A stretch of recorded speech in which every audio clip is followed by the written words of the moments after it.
Howdy folks, today we're taking your photo editing to a whole new level right after this.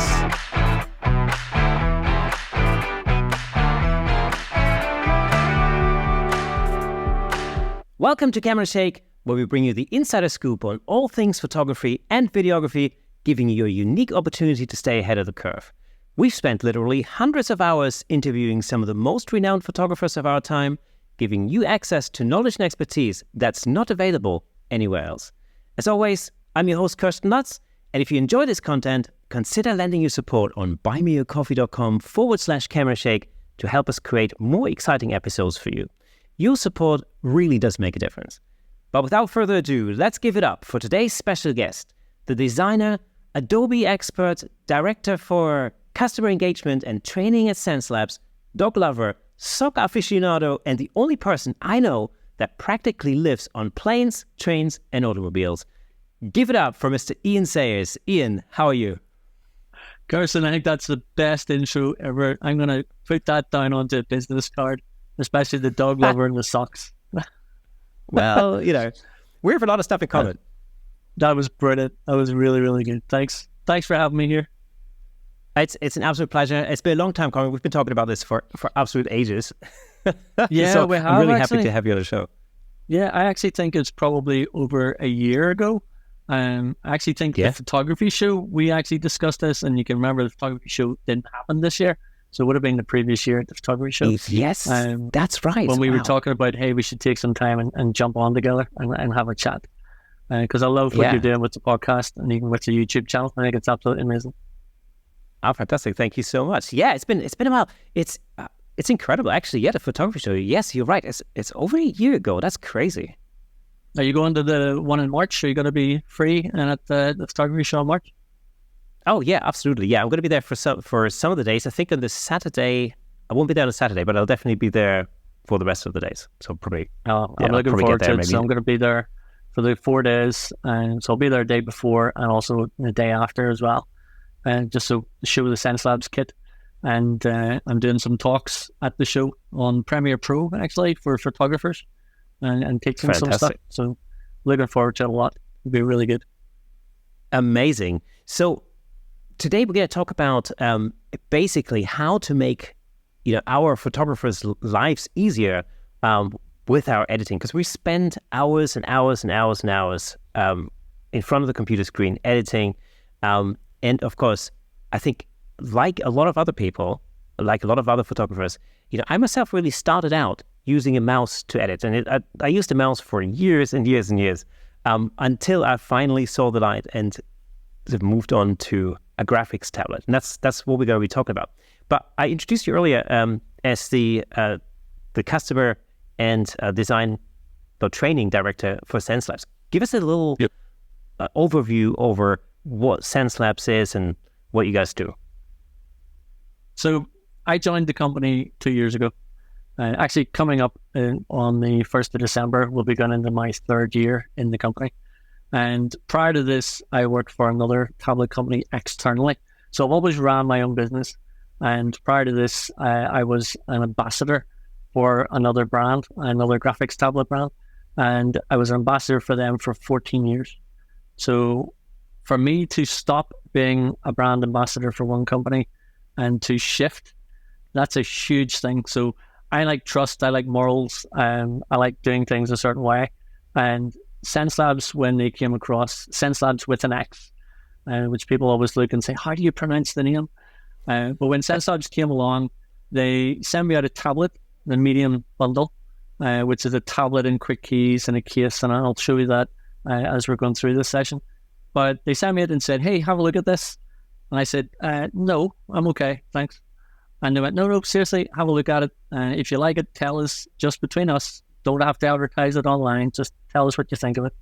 And I say I've been working with another company for 14 years externally, helping them build their brand. So for me to look at another tablet, I've seen lots and lots and lots of different brands over the years.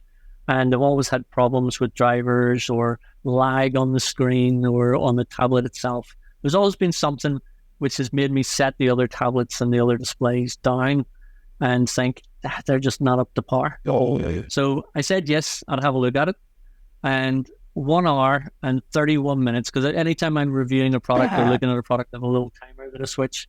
And I have what's called a light bulb moment, is what I call it. It's that moment when you're using a product that you suddenly go, oh, this is good. And you kind of realize, oh, I like this, or this helps in some way. So 1 hour and 31 minutes exactly. I realized that the tablet that Xencelabs had sent me was actually better than any other tablet that I'd ever used. And I mean ever used, for lots and lots and lots of little small reasons that came together to make me think I can't be an ambassador for a company and tell people that this other tablet company is the best on the planet, when my heart was now looking at this new Xencelabs tablet thinking, wow, that actually fixes a lot of what I call pain points. So for nearly 20 years, I've been running my own business. I've been doing training courses with photographers, teaching them photo editing, teaching them retouching skills. I've been working with video guys for Premiere, graphic designers with InDesign. And throughout the whole time, it's been promoting another brand with their tablets and their displays, because I believe working with a mouse and having your hand like this will end up hurting you years later. It does. So yeah, absolutely. It does. Holding a pen in your hand is so much more natural. You do that as a kid, and you paint and you draw. So get a pen back in your hand and use this. So for me to move from one brand to another, I suddenly realized that Xencelabs fixed a lot of the pain points, the problems that I faced when I was at a photography show with other brands, and people were coming up and saying, oh, I have a problem with this. Xencelabs tablet, the very first tablet that I looked at, fixed a lot of those pain points. So I had no contract with Xencelabs. I had nothing planned with them. I was still running my own business, and I actually phoned up the other tablet company and told them, I'm sorry, but I have to quit. I have to stop. I had several weeks and months of other work planned, and said, I'm really sorry, but I have to step back from being an ambassador for you, because there's something new that's come on the market that has seriously impressed me. And if this is their first product on the market, what is the roadmap going to be like? And I didn't know what the roadmap was going to be like then. I didn't have a job with them. I wasn't working with them in any shape or capacity. It literally was one of the team sent me it and said, hey, and then that other team member, I worked with them when they were in a different tablet company. And let's just put names to this. So 90% of the team in Xencelabs came from Wacom. Oh, wow. 90%. And it's people who have moved across to Xencelabs because they can see how good the product is. So when I was sent the product, I was sent somebody who I knew that previously worked in Wacom, that now worked in Xencelabs. And I kind of thought, well, hang on, there's these people that are now in Xencelabs. They're now creating a quality product which fixes a lot of the problems which I had when I was training people, training photographers, and some people are left-handed, some people are right-handed, and there's little things on the tablet fixed. Screen recording, like we're recording this for your YouTube channel as well as for the podcast. If some people had accidentally activated some of the buttons which are on other tablets, so XP Pen, Vic, Garmin, Wacom, all these different tablets all have buttons on the tablets on the sides. And when people were screen recording, they accidentally pressed those buttons and it came up on screen. And they were going, oh, we have to pause and stop and rewind and re-edit that part again so you don't see what comes up on screen. Xencelabs removed all the buttons off the tablet. So they did so many little things to make it easy that it seriously impressed me. There was enough for me to stop working with another company and to literally go, let's just take a pause on working with any one brand. So roll on 2 months later, and Xencelabs offered me a job within the company. And the title now, 2 years later, is Customer Engagement and Training Director. I work in EMEA, which is UK, Ireland, and Europe, but I also help global. So I've been to ADOBE Max Japan just recently, and I was out there helping the Japanese team with partnerships and with the event. I've been to LA for ADOBE Max. I've done the ADOBE Max London, and there's going to be a few new surprises coming up in the new year that I can't talk about for some other events that's going to be coming from ADOBE, which we'll be partnering with.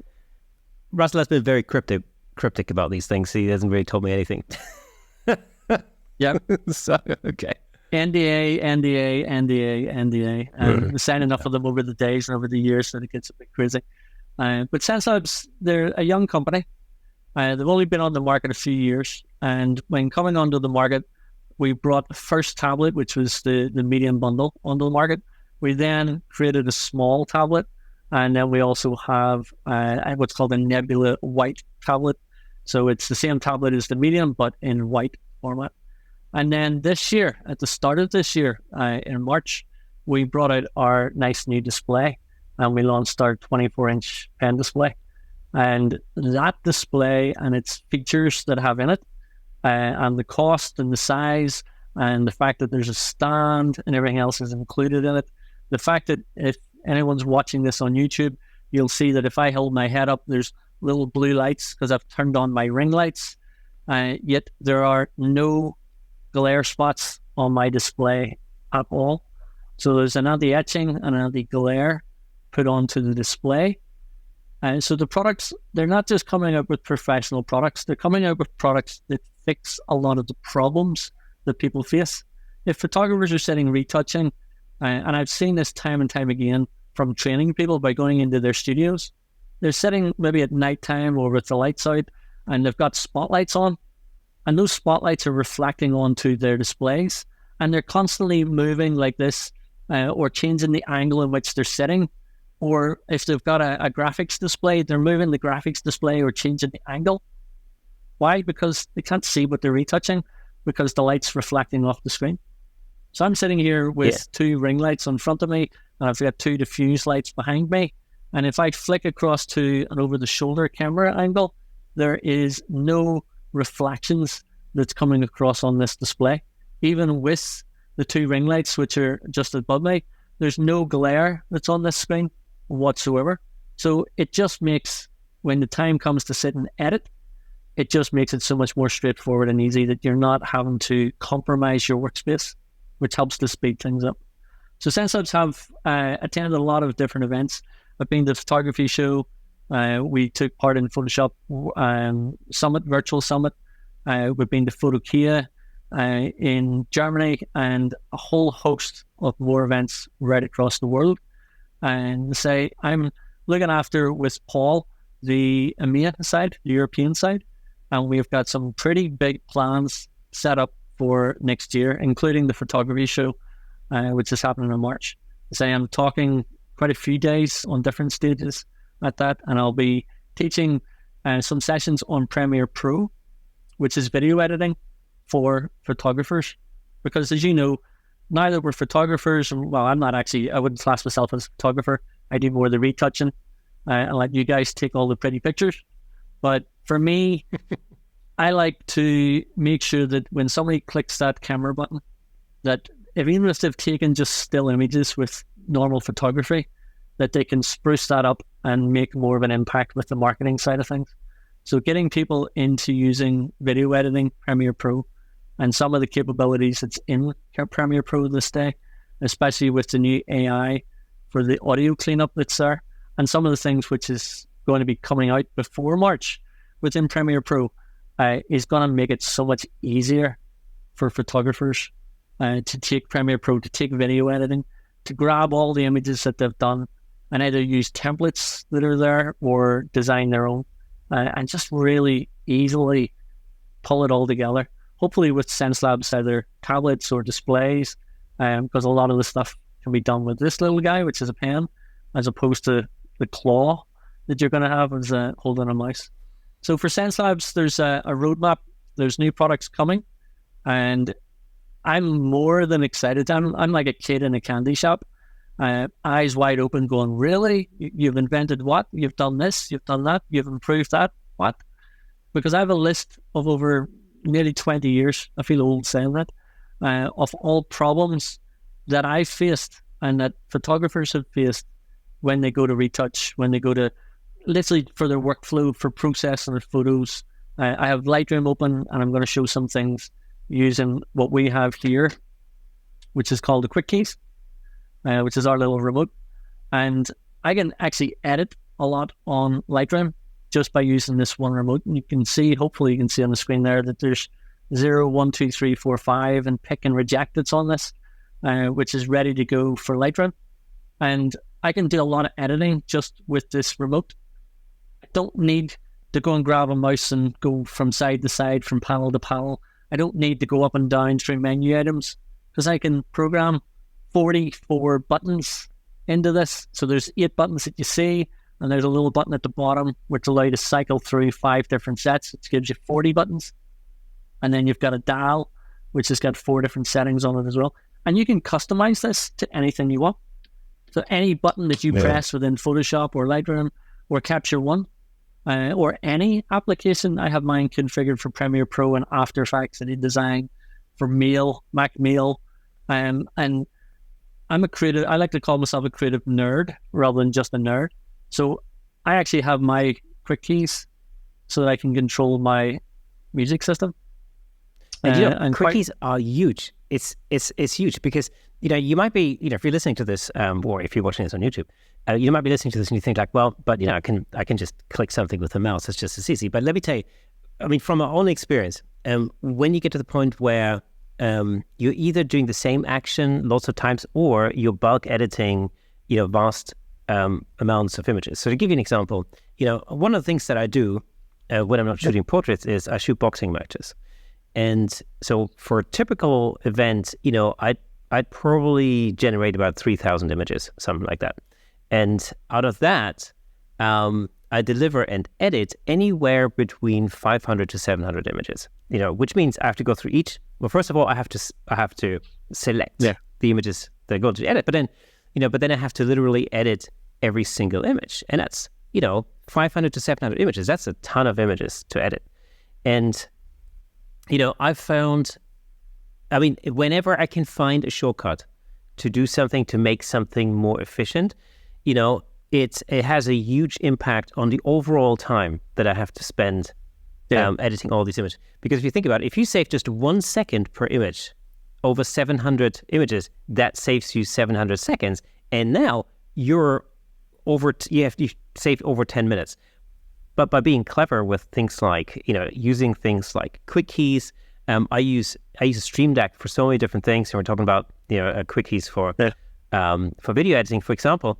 I edit a lot of stuff in Final Cut, and I use my Stream Deck for that. I have lots of different functions that would normally require some kind of hotkey combinations. I've got a setup on like individual buttons on my Stream Deck, and it means I can press one button and it immediately makes that function much easier. I can have my hand on the Stream Deck and I can literally just dance around the Stream Deck and press individual buttons rather than having to deal with 2 hands and using the keyboard. And for those of you who don't know what a Stream Deck is, it kind of looks like this because even just making this podcast, I'm actually sort of navigating everything that you see on the screen with this Stream Deck. So, again, rather than having to use a mouse, if I want Ian to be on the screen on his own, I click one button and there he is. And then if I want to switch back to myself, I click another button and there we are. And if we want to be together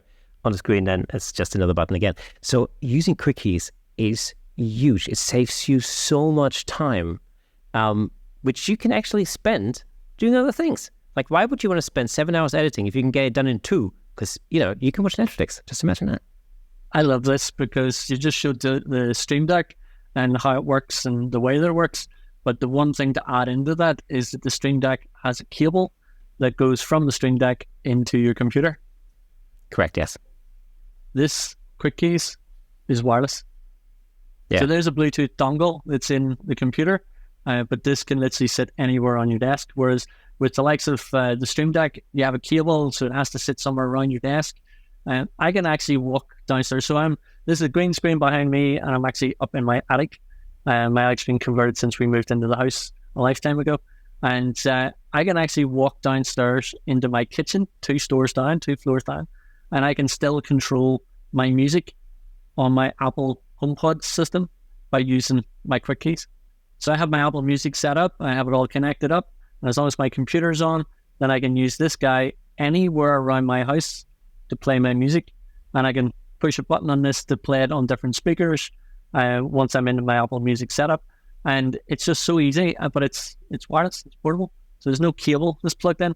But I'm a big believer, same as yourself, I use OBS and I can jump between different scenes, and I can open up OBS with this and then just click between different scenes, which shows me on screen or shows overhead cameras.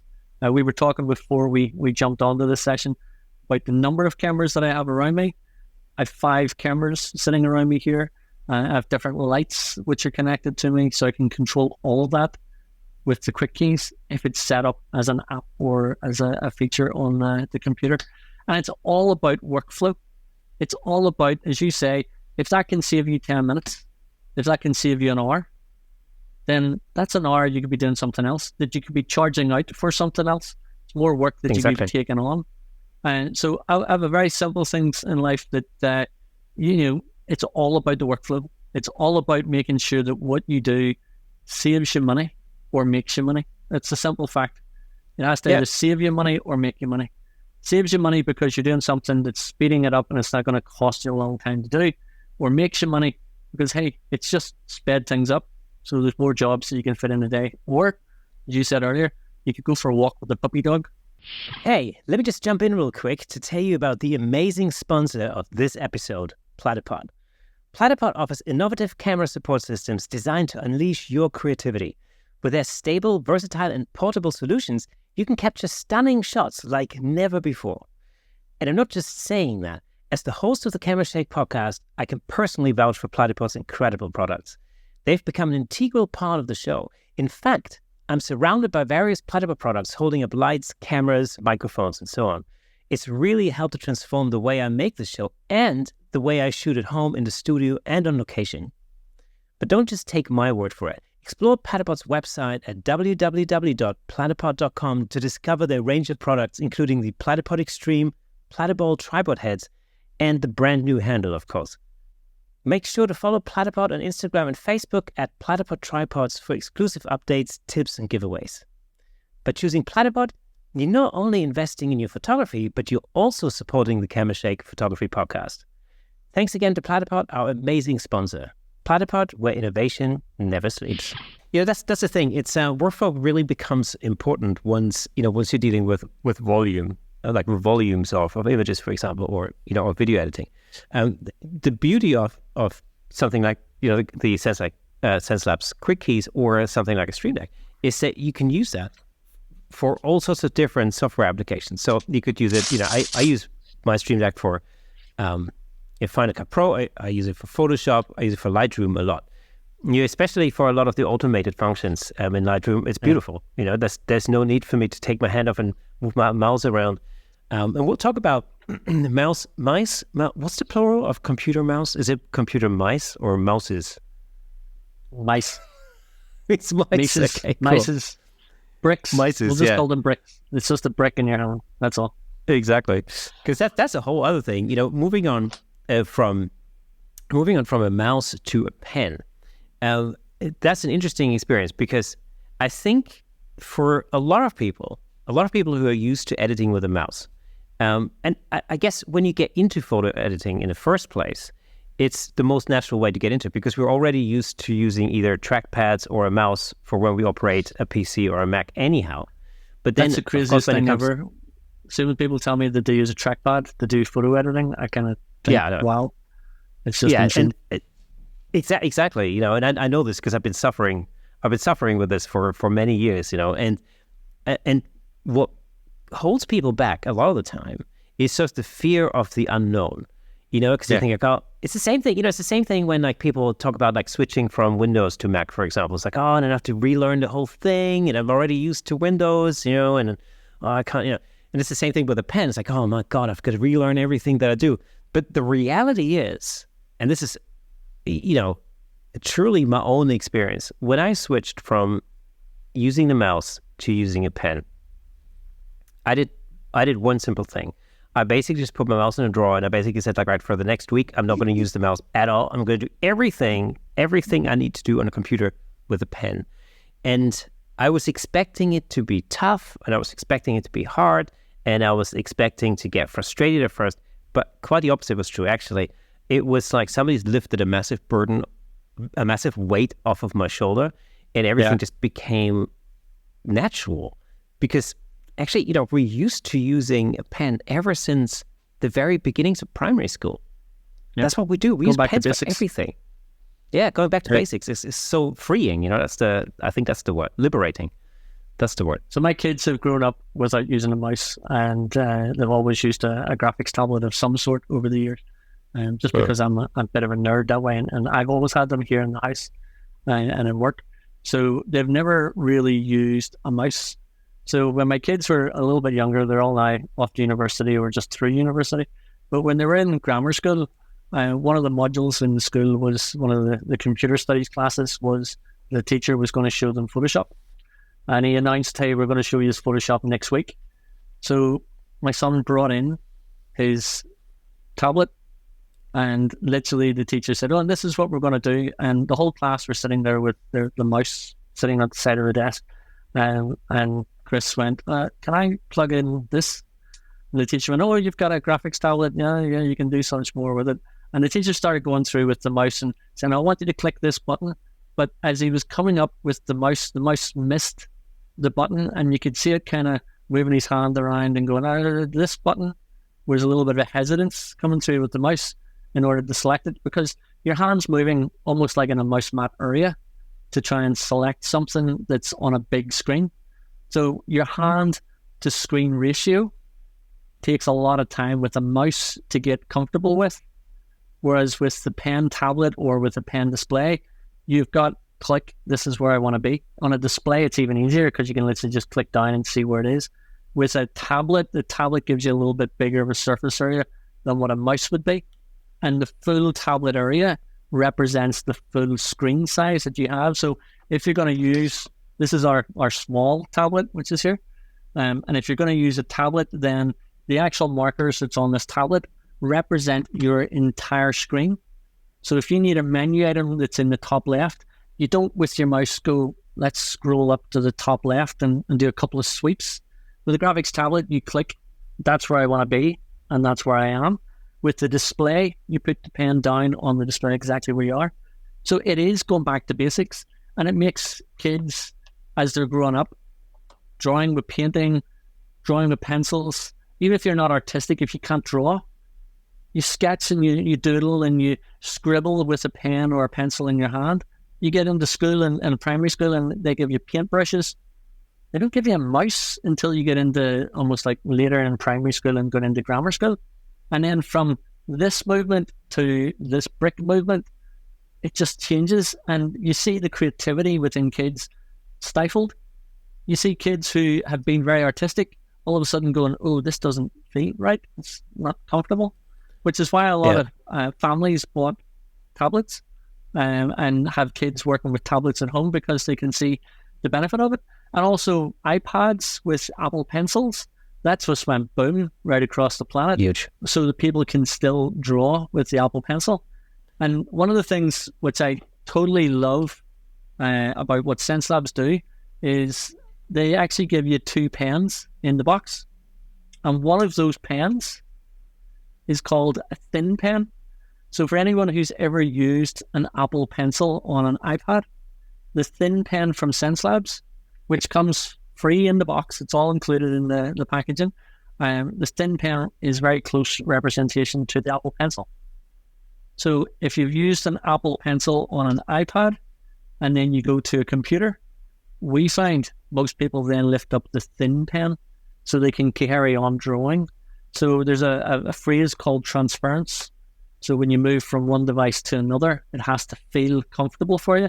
You mentioned that when you went from the mouse to pen, you were expecting it to be troublesome, but it actually was a bit liberating for you. And that's transference. It's making sure that when you've used one device, that when you come to use another, that it feels comfortable. And that's where the thin pen comes through. So getting people to use a pen with either a tablet or display, people naturally don't like change. Change, the best way of approaching change is through education and through the benefits of what the change is. If you just tell somebody, hey, you have to get rid of your mouse and hold a pen, they're going to go, oh, really? Oh, how does this work? And they're going to reluctantly do it. But when you show them the benefits of it and you ask them, so if anyone who's used a mouse, if you ask them to look at their wrist to see if there's any little balls of gristle forming because of the way they move their hand around, if they have a little ball of gristle on their wrist, a little bump, they're going to have problems later on in years with that. Whereas how you hold a pen in your hand means that your wrist movement isn't hitting any hard surface. And Xencelabs even thought of that as well, Kirsten, in that the tablets all have a nice gentle curved surface at the bottom. So as you're drawing on the tablet surface, you're not hitting a hard edge. You've got a, if I hold that up, maybe you'll be able to see it probably, there's just a gentle curve at the bottom. So that gentle curve just means that your hand glides across the tablet surface. So there's less friction that's hitting your hand. And on the display, it's edge-to-edge glass that goes right across. So again, your hand's not hitting anything. Whereas using the mouse, it just gets in your hand. That's a technical phrase for it. Yeah, the thing about a mouse is, this like for me, this is the biggest benefit or advantage of using a pen versus a mouse, is that if you want to get from point A to point B on the screen with your mouse, you need to literally drag the mouse across your mouse mat. But with a pen, you just naturally lift your hand up and then you place it back down wherever you need to place it back down. And that's, that in itself, it speeds up the movement, but it just, there's less drag, there's less resistance. It just makes the whole movement much more efficient and, and quicker. And, it's interesting what you mentioned, what you talked about when it comes to the Apple Pencil. So my youngest daughter is an avid artist. She's been drawing, especially pencil drawings. She's 12 now. She's probably been drawing since she was 6, I think, something like that. And she's gotten really, really good at pencil drawings. So she loves drawing all sorts of different things. She did studies on eyes, on noses, mouths, and all sorts of. She just really gets into it and absolutely loves it. And pretty much exactly a year ago, last Christmas, she said she wanted an iPad with an Apple Pencil for Christmas because she wanted to get into digital drawing. And I thought, oh, well, that's interesting. Of course, it's just an extension of her artistic nature, But I thought it'd be interesting to see how well or how quickly she adapts to digital drawing. And I was absolutely mind blown because it took no time at all. It was just a natural, transference or whatever you call it, from using pencils, actual pencils, to using the Apple Pencil.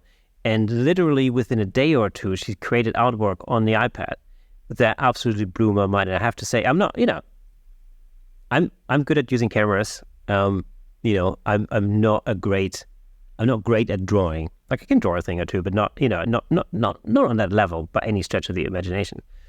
But the things that she's done were really amazing. I've actually asked her to create a new camera type logo for the podcast, or as part of the podcast as well. So she's been working on that. So if you're listening or watching on YouTube, wait for that. That's going to happen. Not just in the future, but you know exactly who's doing it. Hope your well for the branding, for the new branding.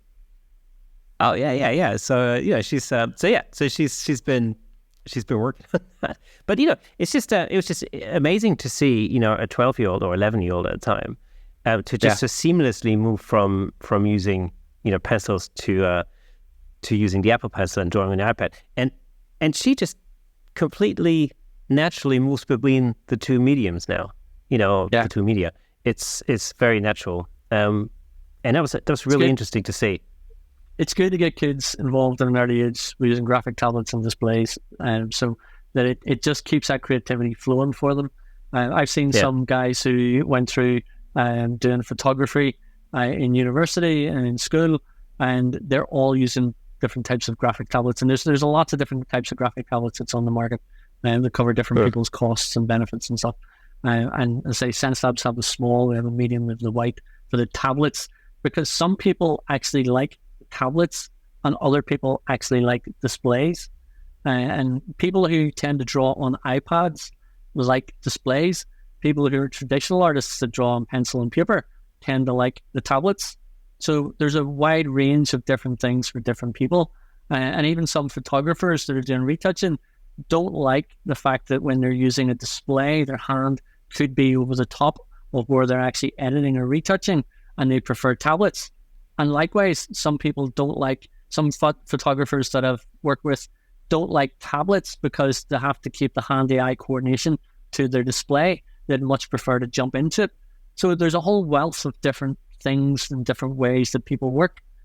But what we can do is we can speed up that workflow, and we can fix that workflow a little bit easier. Everybody has their own way of working. Everybody has their own way of doing things. And in Lightroom, I have my quick keys set up so that I can pick or reject or highlight from 1 to 5 for different ratings. I can then also go in with Lightroom, and I can go in and start playing about with the develop module within Lightroom on any photograph. I'm just going to take one image in Lightroom, and I'm going to reset it real quick, which is like this. So I'm going to actually just share my screen, and I'll talk over what it is, because I'm conscious that some people maybe be listening to this on the podcast. I actually do have a mouse. I went and got a mouse just so I can show differences. I don't use a mouse. I haven't used a mouse in so long, but I always bring a mouse with me so that I can show the benefits of using a pen as opposed to using a mouse. So just keep this off to the side at the minute. So this is Lightroom up and running. I'm using a Mac, and I'm left-handed, so I've swapped my panels across. So when I'm in the develop module here, I've got my program and most of my editing tools here down the left-hand side of my screen. So you can see here with everything that I need to do. And some very simple things that if you were in, so there's a whole blast of images that we were using at Adobe Max for the Western theme. And this is just one of the images that we were playing with. So right now, if I wanted to come in and change anything like exposure or contrast or highlights or shadows, I would have to come away from the middle of the image where I am, come across the left-hand side, and start going in and changing the exposure. And winging slider bars is what I call this. I obviously can come in and click in the box and then go up or down through the keyboard settings so they can apply it. But the problem here is I'm actually coming away from the image, from what I'm working on, to access all of these standard settings. If I wanted to adjust something very simple, like the hue, saturation, or luminosity, then I have to come down and I have to say, well, where is hue, saturation, and luminosity? How do I find hue, saturation, and luminosity in this panel? If I wanted to change some the brushes, then I have to figure out in Lightroom and have to learn, well, where are those brushes? Where am I going to? What am I clicking on? And there's a whole series of where are things? And that's kind of like any application. There's where is things? It's hidden. It's gone. It's out of the way somewhere, and I need to find it. What I actually have with my quick keys, if I just switch over to this view, I'll lift up my quick keys, is I have 40 buttons that's on my quick keys. There's 8 buttons that you can see here, and then there's a little switch at the side. So a minute ago, this had 0, 1, 2, 3, 4, 5, and pick and reject. Well, now you can see it's rotate left, rotate right, show me my clipping, which I can turn on or off, reject photographs still. But then I have these 3, which I've customized, which is target adjustment hue, target adjustment luminosity, target adjustment saturation. So what does that mean? It means that while my quick keys is sitting here, I don't need to come across to the left-hand side of my screen to try and figure out where those things are. I can literally click a button, and it's taking me directly to my target adjustments with my hue, and I can come in and say, well, I wonder if I were to change this. You can see there's more purple coming through there, or I can change the color. And all I'm doing now is I'm drawing and dragging up or down on the screen. So that's the hue, obviously a color shift that I can change. And I'm actually in editing the image. As you see here, I'm doing some crazy edits, so don't criticize me for the changing that I'm doing. If I change luminous, I can click one button for luminosity, and I can say, well, I'm just going to darken this area down a bit more, change the brightness on that. And I'm going to bring that down a little bit more, bring this up a bit more in his face, because it's automatically selected on the left-hand side of my screen. The color mixer for Luminous, which you can see here. And the last one is if I click on saturation, then you can see the cursors here, which is in the middle of the screen. But when I click on target adjustment saturation on my quick keys, I don't have to come away from the middle of the image, but now it's switched automatically for color mixer saturation. So what does that mean? Well, hey, it just means that I can start changing and playing with the image, adding a little bit more color into some parts, reducing down some color in others. So it's meaning that I'm not having to come away from the image to go and look at something that's happening on the sidebar and finding where it is on the sidebar, because there's so much now packed in to Lightroom that you could be coming up and down or scrolling up and down on this sidebar. They say my sidebar's on the left because I'm left-handed, and normally that would be on the right-hand side. You can change that in their preferences for left-handed people out there. I'm going to switch across to another set that's on my quick keys. And one of the things I'm going to do is my linear gradient or a radial gradient. So if I'm using a normal pen or mouse or trackpad and I have to change linear gradient, how do I find linear gradient in Lightroom? Where is it? Oh, well, you have to come up here. You have to kind of click in the top side and go, oh, it's one of these guys. Wonder where it is. Oh, let's just click on this guy. Oh, there's the linear gradient that's hidden in here. Now you'll notice the linear gradient on my screen beside it has letter M, and radial gradient has Shift M, and brush has K. So they're keyboard commands. And if you have keyboard commands, then you can program it onto the quick keys, which means it speeds up your workflow. So instead of me having to come across and look up and down this sidebar and find where the button is that I need to click, that loses your focus of what you're editing on screen. So instead of doing that, Kirsten, what I can do is I can click one button and it'll take me straight through to my radial gradient so that I can select and draw the shape that I want. So let's just put it over his head like so. I can now come across and say, oh, let's just change the exposure and darken that right down. And this is where everybody, if you're watching this on YouTube, go, why would you do that? Because you're just saying that incredibly dark and really bad. So it's this next step. Think about what it is you do. So I'm going to invert this so that anything inside this circle becomes nice and bright and everything outside goes dark.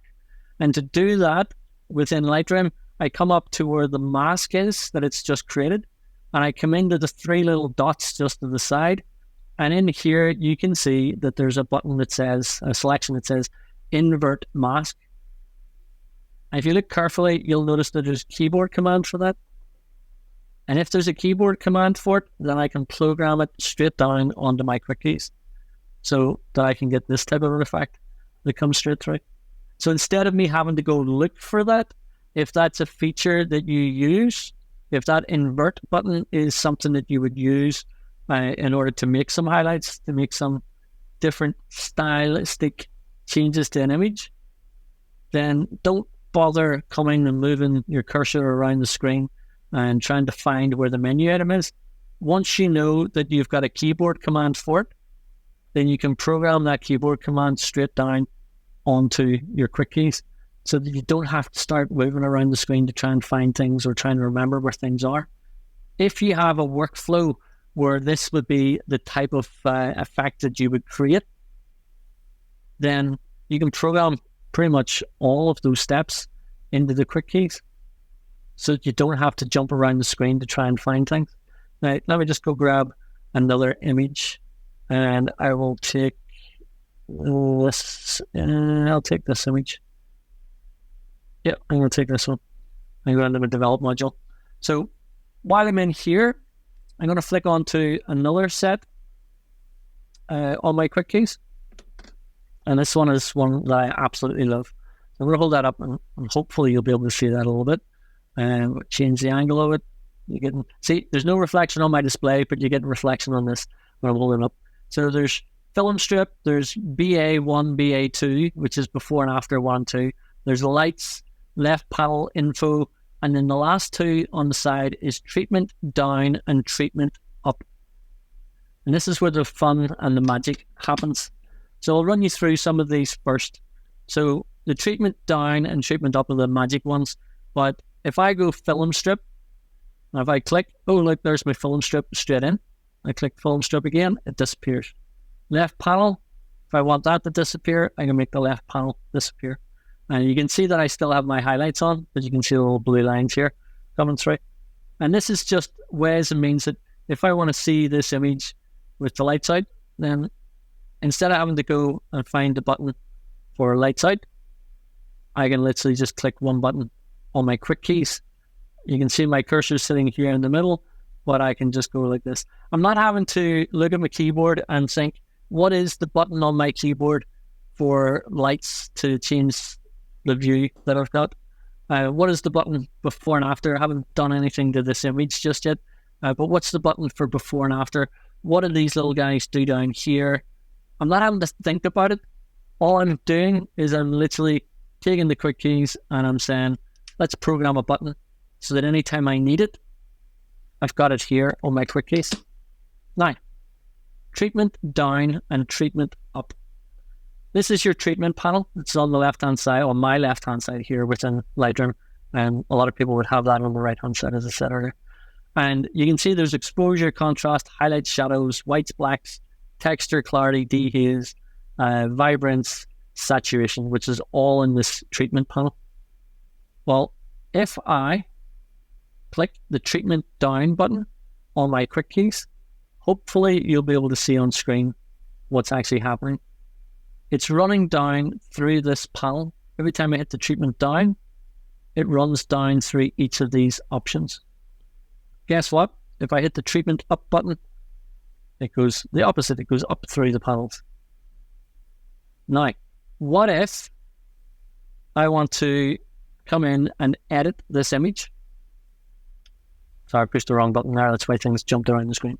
So this little slider bar, I actually hate the idea of just winging slider bars and going crazy like this. I think that's just insane. Okay? But what if, instead of winging slider bars, I can actually turn a dial. I can change the dial that's on my quick keys.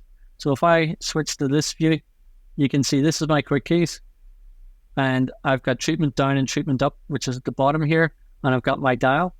And I can spin the dial around to make it darker because I'm on exposure. I can go treatment down. I'm now on my contrast. So I can either darken the contrast or I can increase the contrast. And again, I'm just spinning a dial. As opposed to winging slider bars, I get a more accurate. I can slowly move the dial or I can very quickly move the dial and it will change and alter the image. It's the highlights.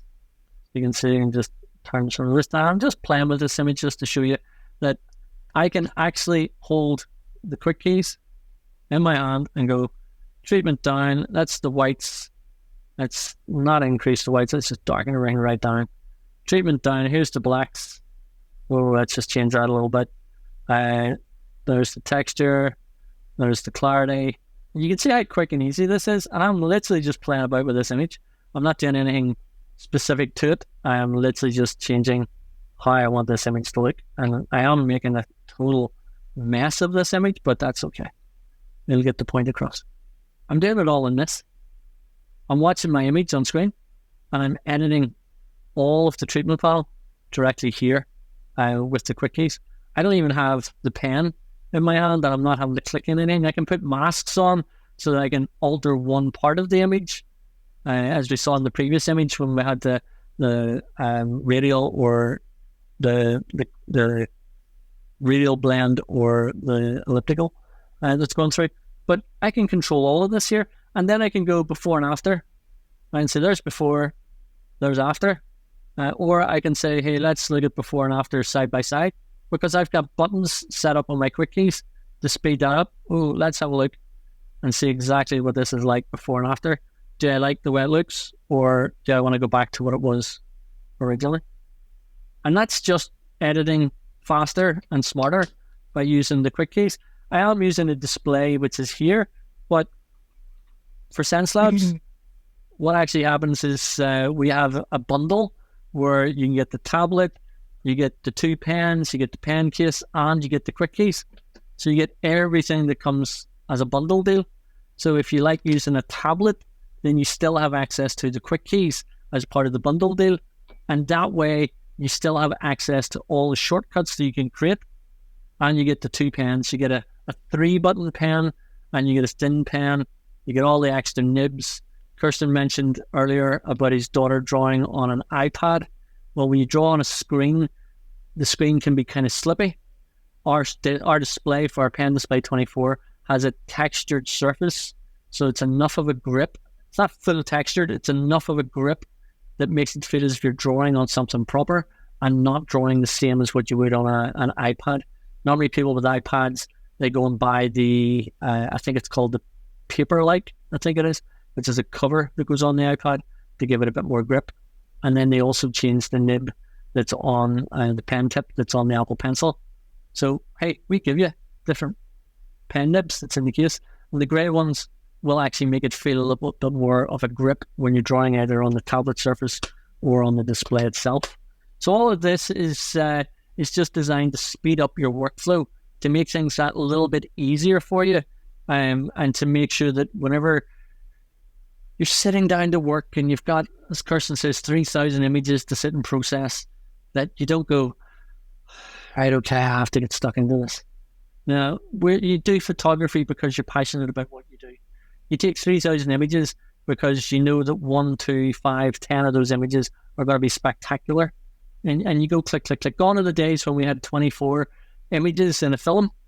We can take 3,000 images and we can process 3,000 images if we want, and we can fine tune them.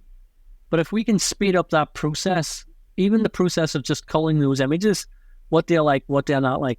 If I can just share one more screen to you, and I'll go into this, and I'll go to here, and I'll share this screen. So, whole blast of images. If I use my over-the-shoulder view for this one, so a whole blast of images, it now says on my quick keys 0, 1, 2, 3, 4, 5, pick and reject, and I can just push this button, and you can see that it jumps through the different sets. That's what I've been doing while I've been sitting here working. I have 5 different sets, which then gives me so much more. I've even converted to black and white as an option in here. I have the option key, reset the image, shift, undo, copy, lots of different things that I use. You may not use the same things as me. So you can program this to be whatever you use. So if I'm sitting in here and I've got an image, I could say, hey, that's a 5-star image. I could click on the next one and say, well, that's a 4-star image. I could set up my filters. I could say pick or reject. And instead of having to come across and click on different images, then look, I can zoom in and out. You can see here, I'm just using the dial. And if I push the button on the dial, it's going to change the color. Ooh, and if I do that, then I can increase or decrease the ratings. You can see there. Push it again, it changes color again. And then it can cycle through the different images. So I can literally do a lot of the culling down of images and selecting of the images just by using the quick keys. Which one do I want to use? Next and previous, you can see it's just running through the different images. And that's on my quick keys. So I can have all my images sitting here, looking at them and going, do I like it? Yes, I'm going to pick it. So it says flagged as picked. And do I like that one? Yeah, I like that one. And do I like this one? I use that one a lot. And let's take this one. Don't like that one. That's it, rejected. And it's just a matter of going pick, reject, pick, reject. You can do that on a keyboard. Of course you can. You can come down your keyboard and go, well, this is pick and this is reject. But I have a question for you, Kirsten. Do you use Lightroom Classic? Do you use Lightroom Mobile as well? Or Lightroom CC? So I use Lightroom Mobile on my phone. When I'm out and about. Yeah, I mean, basically, 99% of my editing is done on Lightroom Classic. But when I'm out and about, and let's say, I want to take a shot on my phone, and I want to just post it to, I don't know, Facebook or Instagram or whatever, and I want to give it a quick edit, I use Lightroom Mobile. So one of the things And is yeah, the buttons that's on Lightroom Mobile, or Lightroom CC as they call it, on a desktop, and Lightroom Classic, some of the keyboard commands are different. So if you're picking, rejecting, if you're trying to rotate images, there are certain keyboard commands which are different. So I've found by training some photographers that they switch between Lightroom Mobile, Lightroom CC, as you call it, or Lightroom Classic. Most people prefer Lightroom Classic, and Lightroom Classic Update now has the ability, or sorry, Lightroom CC now has the ability to work like Lightroom Classic and save images and catalogs to your desktop. But some of the keyboard commands are different. So when we've been working with photographers in the past that do switch between the two different apps, they're looking down at their keyboard and going, oh, hang on, I'm in Lightroom CC, so the button is this, and having to think about it. Or I'm in Lightroom Classic, hang on, what is the keyboard command for that? And they're having to think about that, and even that thought process slows down what you're doing. Yeah. Whereas when you program it onto something like the quick keys or into the buttons on your pen, then you don't have to think about it. Because what we have, which other companies don't have, is this OLED display, which you can program for anything in any way. You can have any text that you want to come up into that display. You can program this. If I just switch across to here, nope, to that screen. So this is my quick keys. And if I go to Lightroom Classic, which is here, I can come in, I'll come into this set and I'll change this one. I can come in here and I can actually key in anything. Yes, I've keyed in the word anything, just to show a point. So now, whenever I'm in Lightroom, and I come across to this screen, which was set E, you will see the word anything literally on the OLED panel. So you can program this so that it works for you. If there's a certain phrase that you use, if you use actions in Photoshop, if I jump into Photoshop really quick, and let me open up this image. Yeah, I'll open up this image in Photoshop. So real quick, if I just again share screen, I'm in Photoshop here. I've got an image opened in Photoshop. I'm using Photoshop Beta, which is here at the minute. And if I come up to my actions, so I have frequency separation set up in here. I have select subject, a mask that's in here. I have a generative fill action, which is in here. And I have luminosity masks. So I actually love luminosity masks. And hopefully people will understand what a luminosity mask is. It's whenever you go to your channels and you build a whole series of different channels based on highlights or light or dark parts of your image that you draw out, so that when you go to make corrections to an image, you can get very fine tonal changes. So if I had an image, I'm in Photoshop, and I wanted to run a luminosity mask action, I could open up my actions panel. I could look up and down and go, where are my actions? Oh, there it is. And I could click it and play. Anyone can do that. Or what I can do is I have on my quick keys, when I hold that up, I have luminosity masks as a button on my quick keys. So I have an action, which the action has a keyboard command, and the keyboard command has now been put onto my quick keys. And on my quick keys, I have named it LUM for luminosity, which means I can push one button and it runs the action and gives me all of everything that I need. So I can then go on and create different masks from that and draw out different parts of this image to correct or to edit. I didn't have to go and open up my actions panel, look up and down and try and find where my luminosity mask is, and then click on it and then hit the play button in order to generate that. And I certainly didn't have to go and create them all manually. And there's a million and one different frequency separation actions that are out there, or different people have their own different ways in which they do frequency separation. But if you can record it as an action, then you can put that action as a keyboard command. And if it goes as a keyboard command, then you drop it straight down onto the quick keys as a one-click button. and it certainly does speed up your workflow. And when you're talking, Kirsten, about dropping off maybe 10 minutes for editing photos and just literally pulling 3,000 photos down to 700, I can beat that in that we took a photographer who will be watching this actually. So, hi, Nick, who took close to 10,000 shots and he culled them down to 200. And he saved more than 10 minutes, believe me. Because he was just, it's for surfing basically is what he's doing. So obviously surfing, waterproof camera, everything set up. He's in the water going click, click, click, click, click. Waves are flying everywhere. Surfboarders are flying. Surfers are flying everywhere. Boards are flying everywhere. And you have to get that right shot. So you tend to go click, burst, boom, boom, boom, boom, boom. And then you have to break it down till you find the sweet spot, the right image. And he was literally flying. So you're going click, click, click, click. And he killed 10,000 images down to 200, and he saved more than 10 minutes. And he did most of it with the quick keys. We're going pick, pick, pick, reject, reject, reject within Lightroom. So fast and so easy. Finding these sort of workflows is, I mean, it's so valuable. It's, I can't emphasize it enough. It really made a huge difference to the way I'm editing, photos. I mean, even if you sort of bring it down to just editing one image. Let's say, you're doing an extensive edit, where you're retouching skin and hair and clothing and all the rest of it.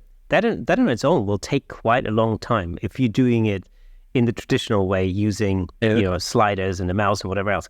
But you can just cut the time down on that so dramatically, by using things like, quick keys. I want to show you something which, for Photoshop. So you mentioned about hair, and you mentioned about retouching, and this is something that, let me just very quickly get this set up. And this is something for me personally. So I use a lot of different styles of brushes. And what you just mentioned there is if people are editing hair, then they're going to use a certain type of brush. If they're editing fur, they're going to do a different type of brush. If they're doing grass, then you're going to have all different styles and different types of brushes that you're going to use, and I'm going to flick across to here. So here's one I prepared earlier. So let me just share my screen, and then I'll talk you through what I have. I have a blank Photoshop document open, and how I created the blank Photoshop document is I clicked the button on my quick keys, because I have a demo set up on my quick keys for a blank Photoshop document with a white background or a blank Photoshop document with a black background, because that's something I do a lot of. And it also creates me a new layer, as you can see here, which is just a new blank layer. So that whole thing is an action, and that action has a keyboard command for creating new layers. So you come in here, you can see frequency separation, and then below that it says quick key actions. So here's a whole series of quick keys actions. And you can see I have new document white, new document black with keyboard commands. So I can push those as buttons. So here's the thing. To speed up your workflow, I have my brush tool selected within Photoshop, and I'm going to go from right to left, and I get this. All right, so that's a normal standard every day. That looks like a brush in Photoshop. Okay, so if I want to fix that brush and I want to make it a little bit more interactive, and I maybe want to change the size of the brush so that as I draw across, I'm getting pressure based on how I lean down with the pen, then how do I do that in Photoshop? There's a million and one different ways in which you can do that, and you can click on lots of different buttons. But what I can do is I can take my quick keys and I can push a button on my quick keys, and you'll see on the screen the cursor changes. So you can see here the circle and the brush. As I click the quick keys, it changes because it just did something. It's just applied now. A setting on my quick keys has applied a different style of brush, so that right now, if I lean down light, I get a thin brush, and if I lean down heavy, I get a thick brush. But I didn't have to come up and start clicking on different buttons. I didn't have to come into my brush settings, which I don't have open, window, the brush settings. Oh, there it is. I didn't have to come in here and start playing about with different shape dynamics. I didn't have to start selecting different things. I push one button on my quick keys, Let me do another thing. I'm going to push another button on my quick keys. You'll see the cursor just automatically flicked and changed. This is opacity. So right now, if I lean down light, I get a light gray. And if I lean down heavy, I get a darker. I'm going to push one more button. And this now is size and opacity. And all of that I'm controlling with my quick keys directly on screen. Now, we mentioned about if you're retouching hair, that maybe you're constantly changing your brush settings. So you will be jumping across to the brush settings. You will be changing different brushes that you've got saved in here. You will be coming up and changing to find the right effect for your brush. I take my magic finger and I go and I click this button. And I now have an edged brush. So you can see there's a bit of an effect that comes on that brush. And I can make that brush bigger or smaller by using my quick keys. And I've got pressure. So you can see the edging that's coming around that brush. If I go here, I can choose what's called an edge brush. Ooh, completely different style of brush. And all of that, I can control the pressure sensitivity of the pen. So if I'm heavy-handed or I'm light-handed on the display or on the tablet, this is the pressure sensitivity that I can go through and I can customize. So I can see how I'm leaning down on the display. Or I can say, no, I want them to be thinner lines. I'm leaning with the same amount of pressure. I'm leaning with the same amount of pressure. But I'm getting two different styles of lines. So I can customize this for how I lean down on the display, which then gives me a different style of line as I come to paint on the screen. So I'll just create another layer so you can see. And now what I have is a different type of brush. So if I've got multiple brushes that I use for retouching hair or skin tones and things like that, I can actually save those different brushes here within Photoshop. As I create them in Photoshop and make sure this is exactly the type of brush, I can then come up into my brush panel and I can save them and name them. And then what I did is I took it one stage further in that I created an action in Photoshop. And the action in Photoshop, all it does, the action comes up, selects the brush and stops. That's it. It just selects the brush and then stops. But because I've got an action that selects that brush, it means that I can put a keyboard command to that action. And if I can put a keyboard command to that action, guess what? I can put that action onto my quick keys. So you can see here, if I try to get the angle right on this, on my quick keys, I have one that says edge brush, grunge brush, paint in brush, size, opacity. I can have as many brushes as I want programmed into my quick keys, so that instead of me having to constantly go up to the top left of the screen and try and go, oh, which brush do I need today? Then I can program all them straight down onto my quick keys. At any one time, this is the training unit that I'm using right now for what we're talking about. But for my actual main machine, I would probably have close to 200 different actions in there. Some of which I use on a regular basis, some of which I just dip in and out of. But for brushes, I could have 40 different brushes that I'd be using for retouching. I don't have any hair to complain about, but even at that, if somebody has stubble, a beard like yourself, and I want to make jet black, then I have different brushes for different types of stubble, different types of beard that I'd use, and they're just different brushes that are set up. So what we can actually do with the Xencelabs is we can actually have two quick keys connected to the same device, which gives you, instead of 40 buttons, 44 buttons, it's going to give you 88 buttons that you can use. And when I'm retouching on my main machine, I would have one of my quick keys set up so that a lot of them are different brushes and actions that I'm jumping through those 44 buttons in Photoshop really, really fast, so that I'm not having to look around the screen and think, where am I and what am I doing? It just goes click, click, click, click, click. And it saves a lot of time. Takes a little bit of time to set up, But that's why my job title is Customer Engagement and Training Director. If anyone has quick keys and are looking to get a copy of these actions, I'm more than happy to send them across to Kirsten. You can add them onto YouTube as download links. If anyone has them as a quick keys and wants a copy of them, happy to share them. Happy to jump on Zoom sessions with people.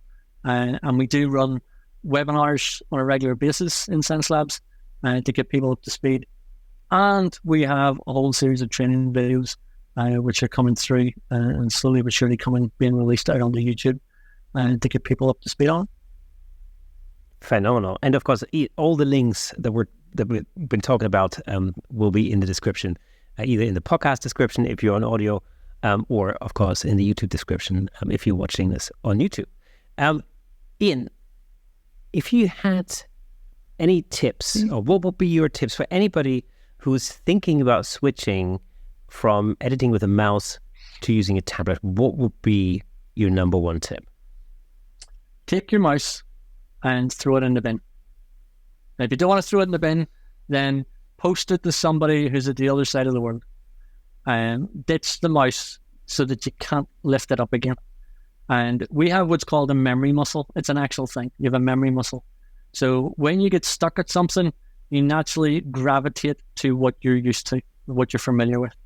And if you've used a mouse in your hand for so long and you put that to the side of your desk and you lift the pen up, for the first, I would say 2 hours, maybe 3 hours, you're naturally going to go, oh, this doesn't feel the same because it's change.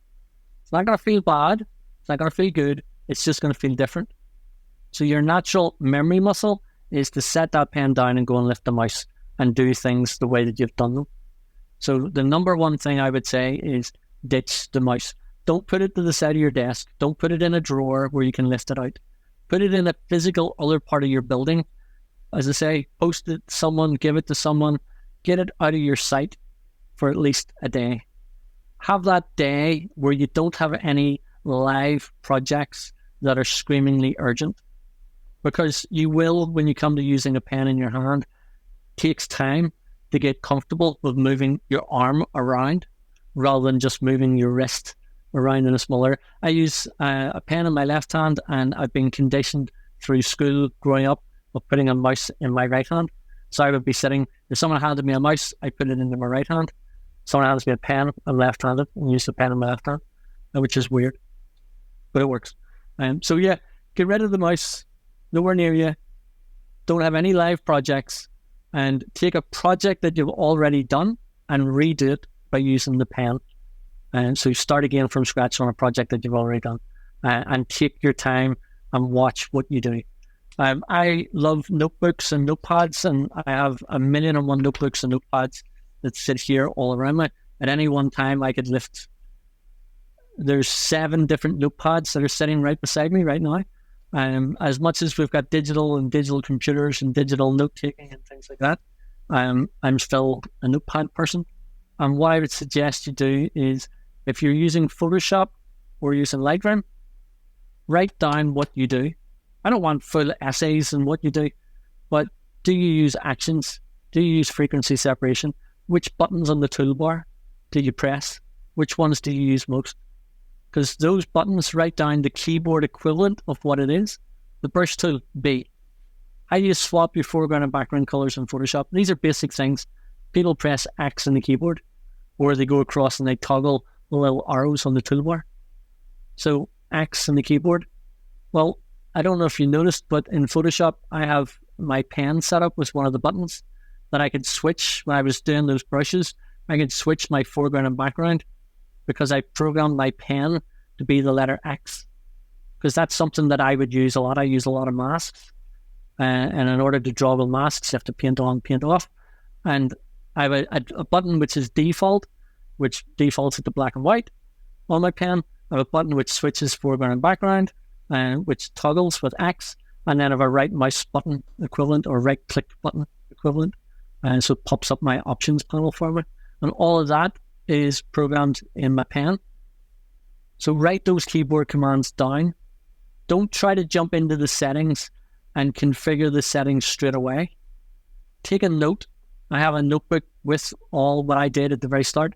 is write down in every application all the different programs, all the different buttons that I click on, and then jump into Photoshop, open up the settings panel, and customize it slightly. Try it, play with it. Take a full day if you have time to take a full day. I know everybody's under pressure with work, but take a full day if you can, and let's say play with the buttons and setting it up, because how you set it up, Kirsten, will be different from how I set it up. And that's the thing that I love about this. It's not, here's our settings, this is what you have to use, go and use it. It's, what do you do? Oh, so you do this button? Okay, so let's put that button into the quick keys. Should it go on set 1 or should it go on set 2? What do you use first? When you open up Photoshop, what's the first thing you do? When you open up Lightroom, what's the first thing you do? Oh, you're importing your photographs? Okay, how do you import your photographs? Maybe that should be your set 1, your set A within the quick keys. So plan it out, take time to play with it, but overall, disable your trackpad and ditch your mouse. Yeah, and I can absolutely attest to that working really well. And that's exactly what I did when I first started using my Stream Deck with Final Cut Pro. I spent about a day just doing a standard edit and then just figuring out, well, which buttons do I press, what functions do I use, what would be useful to have, a shortcut for on the Stream Deck. Of course, the Stream Deck being a lot more limited in the sense that there's a very finite amount of buttons on the Stream Deck, which I think I've got 18 on mine. Is it 18? Well, 15. I have 15. 15. Yeah.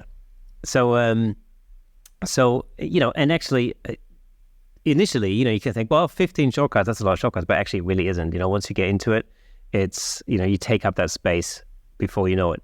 And so, but nevertheless, these are the 15 most common commands that I use or actions that I use in Final Cut. And just something simple like play and stop. Very simple thing. I press play and stop all the time. And of course, it's easy in Final Cut because you just hit the space bar.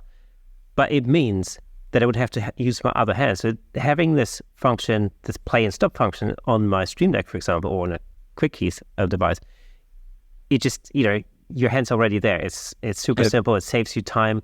And again, if every time you change something or you click something, every time you save 1 second over the whole course of an edit, it will just save you a monumental amount of time.